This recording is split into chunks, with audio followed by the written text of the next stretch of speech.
Hello guys, तपाईँले share गर्नु है यो भिडियो तपाईँहरूको लागि म देखाउन गइरहेको छु। हामीलाई चाहिँ ब्रेकफास्टको बेलामा दिएको अन्डा होइन, उसिनेको अन्डा र मैले सङ्का गरेको यो चित्दाखेरि यसरी बल जस्तो गिलिक गिलिक भयो है यो चाहिँ। ल अब यसलाई उखार्दाखेरि यसरी अझ मैले यो अन्डालाई देखाउँदैछु अझै हाइटमा, अब हाइटमा भुइँ पछाडि रहेछु। ल उफ्रिन्छ यसरी यसरी यो उसिनेको अन्डा त प्लेटै जानुपर्ने होइन र यो अन्डा ए जाँदैन। मलाई जहाँसम्म शङ्का लाग्छ यो प्लास्टिकको अन्डा जस्तो लाग्छ।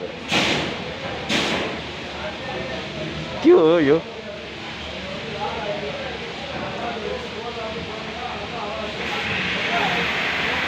यति भाग त्यो हामीले खोलिसकेको छ है, यसो यसो गरेर होइन होइन। तर यसरी हुँदा त यो त प्लेट त जानुपर्ने नि, प्लेट त किन जाँदैन? बल जसरी उफ्रिन्छ कसरी यो यही हो अन्डा।